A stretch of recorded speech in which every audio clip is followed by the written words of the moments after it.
Family पूरी damage हो चुकी हो और डायलिसिस भी चल रहा हो। बहुत बुरी स्थिति हो जाती है। एक तो मरीज के ऊपर फैमिली का बहुत प्रेशर होता है इस उम्र में।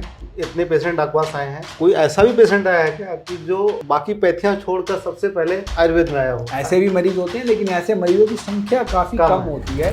आपका कहना है कि आयुर्वेद में पेशेंस और डिसिप्लिन। बीमार जब व्यक्ति होता है तो पूरा परिवार जो है वो उससे गुजरता है, उसकी बीमारी से वो जूझता है। नमस्कार, मैं हूं संजय पांडे और आप देख रहे हैं नेशनल खबर। हमारे चैनल पर अक्सर आपने बहुत से इंटरव्यू देखे होंगे, डॉक्टर्स के इंटरव्यू देखे होंगे, डॉक्टर पुनीत के इंटरव्यू बहुत सारे आपने देखे होंगे और हमेशा हमने ट्रीटमेंट की बातें की कि ट्रीटमेंट का तरीका क्या है, कैसे आप किडनी डायलिसिस से कैसे बच सकते हैं, इसको कम कैसे किया जा सकता है, आयुर्वेद के फ़ायदे बताए, आयुर्वेद के इस्तेमाल करने के सही तरीके भी बताए, नुकसान भी बताया। लेकिन असली चीज़ तो तब समझ में आती है जब हम पेशेंट की बात करें, क्योंकि आप भी एक पेशेंट होंगे इस वक्त जो देख रहे होंगे दर्शक, और पेशेंट की बात, पेशेंट की रिपोर्ट पर लोगों को भरोसा बढ़ता है। इसलिए आज हम बात करने जा रहे हैं पेशेंट की, कि पेशेंट की रिपोर्ट कितनी फ़ायदेमंद है, कितनी नहीं है। तो इसी सब चर्चा को आज हम आगे बढ़ाते हैं और मेरे साथ मौजूद हैं कर्मा आयुर्वेदा के फाउंडर डायरेक्टर डॉक्टर पुनीत जी। आपका बहुत बहुत स्वागत है। Thank you. पुनीत जी, जिस तरह अक्सर हम चर्चा आपसे होती रहती है और हमेशा आप किडनी को लेकर दर्शकों को अवेयर करते हैं, बताते रहते हैं कि कैसे बचें, डायलिसिस से छुटकारा कैसे मिले और साथ ही किडनी ट्रांसप्लांट से कैसे बचा जाए। तो आपके अभी इतने सालों से प्रैक्टिस कर रहे हैं, ऐसा कोई मामला आपके सामने सक्सेस स्टोरी है जो आपके पास आया हो, कर्मा आयुर्वेदा में आया हो और लंबे समय से डायलिसिस चल रही हो या किडनी रोग से ग्रसित रहा हो और उसको आराम मिला हो आपके ट्रीटमेंट से, उसकी रिपोर्ट के आधार पर, एविडेंस के आधार पर हम जान सकते हैं? देखिए, ऐसे सैकड़ों हजारों की संख्या में मरीज हैं जो किडनी की प्रॉब्लम लेके आए थे और अब जो किडनी प्रॉब्लम से मुक्त होके गए हैं। जिनका डायलिसिस चल रहा था, डायलिसिस रिड्यूस हुआ है, ट्रांसप्लांट एडवाइस कर दिया गया था, ट्रांसप्लांट नहीं कराने की जरूरत पड़ी, क्रेटनाइन बढ़ा हुआ था, क्रेटनाइन नॉर्मल हो गया और आज वो सामान्य जीवन जी रहे हैं। ऐसे हजारों की संख्या में रिपोर्ट्स हैं, वीडियोज़ हैं जो यहीं बैठ के शूट की गई हैं। ऐसी वीडियोज़ भी हैं। उन पेशेंट की वीडियोस, उनकी अपने रिपोर्ट्स हैं, उनकी अपनी लोकल वर्नैक्युलर जगह की हैं, जहाँ के वो निवासी हैं उधर की हैं और उधर की ही पेशेंट की लैब की रिपोर्ट्स हैं।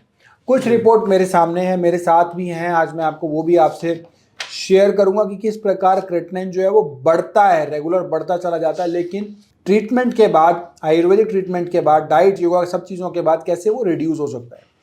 2.3 क्रेटनाइन था जब पेशेंट आए थे। 27/3/2024 की ये रिपोर्ट है, राम मनोहर लोहिया हॉस्पिटल की रिपोर्ट है। और उसके बाद ये क्रेटनाइन घट के हो गया 1.52, रिड्यूस होता चला गया 2.3 से 1.52। मतलब 1 से 2 जब बढ़ता है, जब क्रेटनाइन, जब 50% किडनी डैमेज हो जाती है और 2 से 10 में अगले 50% का डैमेज होता है, तो ये मेजर चंक होता है। बहुत सी बार पेशेंट इसी जगह पे इग्नोर कर देते हैं कि अभी तो 1 से 2 ही बढ़ा है। जी। लेकिन 1 से 2 में ही 50% किडनी खराब हो जाती है। कि इनको कितना समय लगा था? बेसिक समय की बात आती है, पेशेंट सोचते हैं कि आयुर्वेदा ट्रीटमेंट बहुत ही स्लो प्रोसेस है, इससे अच्छा तो डायलिसिस करवा लिया जाए। 6-8 महीने का समय लगा, लेकिन 8 महीने का समय लगा। लेकिन ये समझने की बात है कि इनकी अपनी किडनी ही की कार्यक्षमता बढ़ रही है। यहाँ पे कोई और बाहर की किडनी नहीं लगाई जा रही काट के, या फिर डायलिसिस जो मशीन के द्वारा इलाज नहीं किया जा रहा। यहाँ पे इनकी अपनी किडनी का GFR बढ़ रहा है, ग्लोमेरुलर फिल्ट्रेशन रेट बढ़ रहा है जी। तो ये सैयद हुसैन पेशेंट है, इनका क्रेटनाइन 6.27 था जब ये आए थे। 12/2 की रिपोर्ट है, 12 फरवरी की। उसके बाद 6.2 से ये क्रेटनाइन लगभग अक्टूबर आते आते हुसैन जी, मोहम्मद हुसैन, इनकी उम्र भी काफ़ी कम थी, 30 साल की उम्र थी इनकी। इनका क्रेटनाइन घट के हो चुका है 0.77। 0.77 कितने महीनों में हुआ? ये लगभग अक्टूबर, यानी कि 8 महीने का समय लगा, लेकिन क्रेटनाइन लेवल जो है वो बिल्कुल ही नॉर्मल होता है। इसी बीच में सवाल और आता है, जिस तरह आपने बताया इन पेशेंट की एज ही सिर्फ 30 साल थी। अभी तक तो अक्सर मरीज हमने ये देखे हैं कि जिनकी या तो एज बहुत ज़्यादा हो जाती है तब दिक्कत आती है, लेकिन यहाँ जिस तरह यूथ को हम देख रहे हैं कि 30 साल की एज में जब वो आगे बढ़ने की एज होती है, स्ट्रगल करने की एज होती है, फैमिली आगे बढ़ाने की और सेवा पानी पेरेंट्स की करने की एज होती है, उस एज में किडनी डायलिसिस पे बंदा जाए कोई पेशेंट, तो ये फैमिली पे कितना बड़ा लोड पड़ता होगा? इस तरह का मामला आपने देखा कभी, जो फाइनेंशियल क्राइसिस भी झेल रहा हो, फैमिली पूरी डैमेज हो चुकी हो और डायलिसिस भी चल रहा हो? बहुत बुरी स्थिति हो जाती है। एक तो मरीज के ऊपर फैमिली का बहुत प्रेशर होता है इस उम्र में जी। उसकी अपनी किडनी जब काम नहीं कर रही तो शरीर प्रॉपर काम नहीं कर रहा, तो उसके परिवार जो है वो तितर बितर सब हो जाता है। कमाई का जरिया बंद हो जाता है क्योंकि शरीर साथ नहीं दे रहा होता, और साथ में डायलिसिस ट्रांसप्लांट के खर्चे अन्य जो हैं वो बढ़ जाते हैं। तो ये जब टाइम होता है तो पूरे पूरे एक बीमार जब व्यक्ति होता है तो पूरा परिवार जो है वो उससे गुजरता है, उसकी बीमारी से वो जूझता है जी। ये नहीं कि सिर्फ एक ही ने सफ़र करना है, वो सभी के लिए वो एक प्रकार का दंड हो जाता है। ये पेशेंट अब पूरी तरीके से स्वस्थ हैं? अभी जो है इनका क्रेटनाइन बिल्कुल नॉर्मल हो चुका है, यूरिया जो है वो नॉर्मल है। तो जब ये देखने की बात है, इन्होंने मेडिसिन, डाइट गाइडलाइंस, एक्यूप्रेशर, योग, पंचकर्म सब चीजें सिनर्जी में फॉलो करी। तो जब ये सब चीजें फॉलो करके एक प्रोटोकॉल बन गया कि इस प्रकार से किडनी का क्रेटनाइन कम हो सकता है, तो बाकी लोगों का भी कम करना पॉसिबल है। तो ये पेशेंट क्या आपके इस दिल्ली वाले हॉस्पिटल या गुड़गांव हॉस्पिटल में कहीं एडमिट होते कि सीधा कि एक बार कंसल्ट करके देन घर से ही ट्रीटमेंट लेते रहे? क्या इनका तरीका क्या था? पेशेंट हमारे पास हर महीने आते रहे, विजिट करते रहे। जैसे हमें जरूरत लगती है, जिसको एडमिट करने की जरूरत होगी उसी को एडमिट करते हैं। इनके केस में एडमिशन की जरूरत नहीं थी क्योंकि इनको कोई सिम्टम्स उस प्रकार के नहीं थे। तो इन्होंने दवाई ली, 1 महीना दवाई ली, टेस्ट कराया, फिर दवाई ली, फिर टेस्ट कराया, और अपना रेगुलर चेकअप कराते रहे, दिखाते रहे। इस प्रकार से ये लोग आते रहे, मिलते रहे, इलाज कराते रहे, टेस्ट कराते रहे, और रिजल्ट्स इनको नजर आते रहे कैसे कैसे GFR बढ़ रहा है, किडनी की कार्य क्षमता बढ़ रही है कैसे कैसे बढ़ रही। तो आपको जब इनका आपने डायग्नोसिस किया होगा, पूरा बातचीत की होगी फर्स्ट पहली बार, तो जिस तरह एज भी आपने बताया कि सिर्फ 30 साल के थे, तो ऐसी कौन कौन सी मिस्टेक उन्होंने की थी कि जो 30 साल में ही उनको ये समस्या आ गई? पहले देखिए, नंबर 1 मिस्टेक जो यूथ करता है, तो सबसे पहले रहता है कि वो ओवर द काउंटर ड्रग्स बहुत सारे लेने लग जाते हैं, एलोपैथिक दवाइयों के ऊपर निर्भर ही हो जाते हैं, एक प्रकार से निर्भरता डेवलप हो जाती है। अननेसेसरी दवाइयाँ खाना, केमिस्ट से दवाई ले लेना, पूरा दिन ठीक रहेगा, सुबह सुबह गोली खा ली, पूरा दिन मैं मस्त रहूंगा, मेरे को कोई दर्द हो रहा है वो भी मुझे महसूस नहीं होगा, इस तरह की जो हैबिट्स हो जाती हैं रेगुलर बेसिस पे करना, वो नुकसानदेह है। कई बार इस तरह की जो एज वाले यूथ होते हैं, उनके साथ भी था कि जिम में जाके प्रोटीन सप्लीमेंट लेके इस तरीके की चीजें जो है वो, इसका प्रचलन आजकल बहुत ज्यादा है। जिम कल्चर जो है, और जो प्रोटीन कल्चर यानी कि डब्बा कल्चर जो है, प्रोटीन खा के, स्टीरॉयड खा के बॉडी बनाने का कल्चर है, ये बड़ा नुकसान देगा। साइड इफेक्ट होते हैं, सारे साइड इफेक्ट होते हैं, लंबे समय तक रहते हैं। जी जी।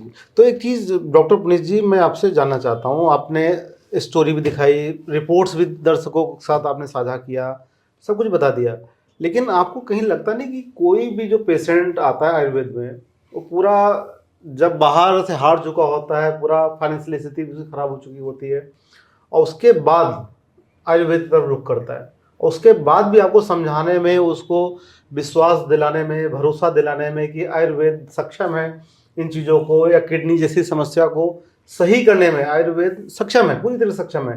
इनफैक्ट किडनी डायलिसिस भी आपने लास्ट बहुत सारी रिपोर्ट साझा कर चुके हैं, डायलिसिस भी रुकी हुई है, ट्रांसप्लांट भी रोका।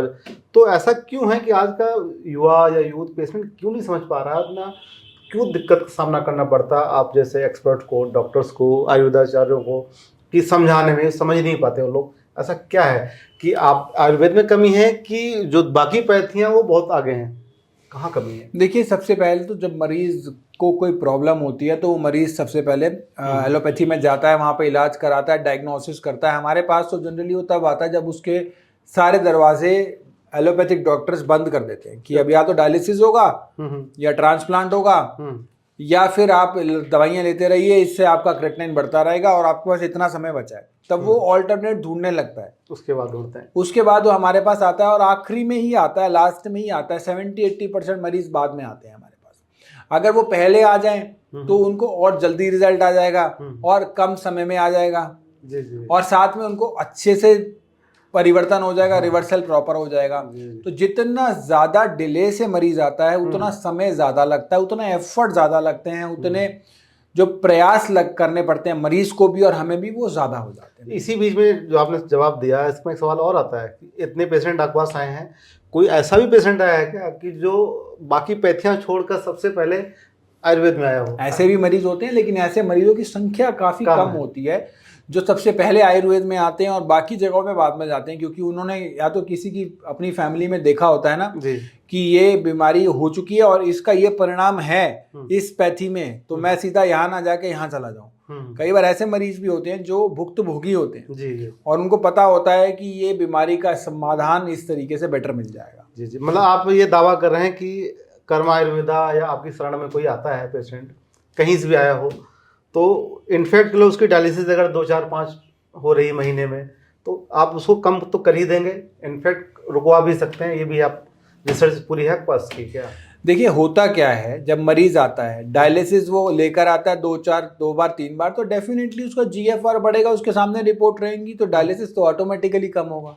ये तो आधार ही रिपोर्ट है जी जी, कि किस प्रकार से कम हो रहा है डायलिसिस, किस प्रकार से क्रेटिनाइन जो है वो रिड्यूस हो रहा है, किस प्रकार से किडनी की कार्य क्षमता बढ़ रही है। जी जी, बशर्ते पेशेंस रखने की जरूरत है। हाँ, आपका कहना है कि आयुर्वेद में पेशेंस और डिसिप्लिन दोनों चीजें बहुत आवश्यक हैं। साथ साथ जो आपको बताया जा रहा है वो उसी प्रकार से अनुशासन से आप नियम से चीजों का पालन करें, ये भी बहुत ज्यादा आवश्यक है। जी, बिल्कुल आपने सही कहा। और उम्मीद है कि पेशेंट इस चीज़ को सुन रहे होंगे कि जो लोग अगर किडनी डायलिसिस से झेल रहे हैं वर्षों से और लगातार हर हफ्ते 3 से 4 डायलिसिस करवा रहे हैं और अभी भी वो आयुर्वेद पर एक संदेह कर रहे हैं कि वहाँ होगा या नहीं होगा, तो रिपोर्ट्स सामने रखी है। इस तरह report I think last time आपने तो बंडल दिखाया था पूरा। हाँ, बिल्कुल। हजारों सैकड़ों रिपोर्ट्स इस तरह हैं जो हम समय पाबंदियां होती हैं, हम दिखा नहीं सकते, बता नहीं सकते इतना।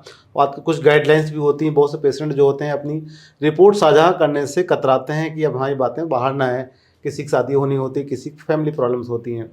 तो आप समझ चुके हैं। अगर आप भी कोई सवाल करना चाहते हैं अगले हमारे इंटरव्यू में, तो अपने कमेंट जरूर लिखिए और घबराएं नहीं, क्योंकि आयुर्वेद क्या है, हमारा बहुत प्राचीन और पद्धति है और इसका रिजल्ट्स अब देखने मिल रहा है। एक सवाल और आया बीच में, बोल लो, कमेंट्स करते हैं कि डायलिसिस तो हम जो 2-3 हज़ार रुपये में करवा लेते हैं एक बार में, लेकिन आयुर्वेद अब आज के डेट में अब तो एलोपैथ से ज़्यादा महंगा हो गया, कॉस्टली हो गया। ऐसा है, सच है क्या? देखिए क्या होता है, आप 2-3 हज़ार एक बारी का डायलिसिस होता है तो वो हफ्ते में 2 बार भी अगर करा रहे हैं तो महीने में 8 बार होता है। उसके साथ दवाइयों की कॉस्ट अलग होती है, शरीर को नुकसान अलग होता है। देखिए आयुर्वेदिक जो है वो सस्ता भी है और महंगा भी है, डिपेंड करता है कि आप किस प्रकार की जड़ी बूटियां ले रहे हैं, किस प्रकार के हम उसमें मटेरियल यूज कर रहे हैं, उसके ऊपर निर्भर करता है।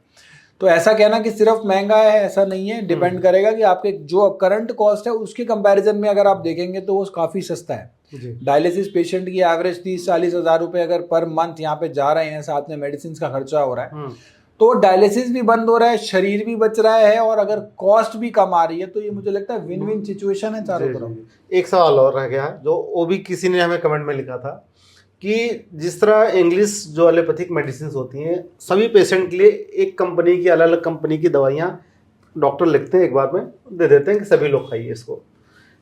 क्या आयुर्वेद में ऐसा है कि एक ही मेडिसिन सब पे यूज किए जाते हैं कि हर पेशेंट के लिए आप कस्टमाइज अलग अलग मेडिसिन का निर्माण आपकी कंपनी? देखिए मैं बड़े गर्व से एक बात कह सकता हूँ सभी मरीजों को जी कि हमारे यहाँ पे हमारी मेडिसिन जो हम पेशेंट को देते हैं, मरीज को देते हैं, वो हम खुद ही बनाते हैं। हमारी अपनी फार्मेसी है जी। मुझे लगता है बहुत कम ही ऐसी संस्थाएं जहाँ अपनी दवाइयाँ बना रहे हैं। जनरली लोग बाहर से लेते हैं और दवाइयाँ दे देते हैं। हम अपनी दवाइयों को खुद मैन्युफैक्चर करते हैं और पेशेंट की प्रॉब्लम के अनुसार बनाते हैं। किसी का डायलिसिस चल रहा है, किसी का डायलिसिस नहीं चल रहा है, किसी का ट्रांसप्लांट हो चुका है, किसी का नहीं हो चुका है, किसी का क्रेटिनिन डेड है, किसी का 10 है। जी जी, सबकी अलग अलग दवाइयां बीपी है, किसी को बीपी नहीं है, किसी का कैल्शियम बढ़ा हुआ है, किसी का कैल्शियम कम है, किसी का हीमोग्लोबिन कितना है, किसी का हीमोग्लोबिन कितना है। There are more than 100 parameters. अगर हम उन सबको कैलकुलेट करें और उन सभी को एक ही दवाई दे दें तो निरर्थक है, उसका कोई फायदा नहीं है, किसी प्रकार की प्राप्ति नहीं, किसी प्रकार का लाभ नहीं होगा मरीज को।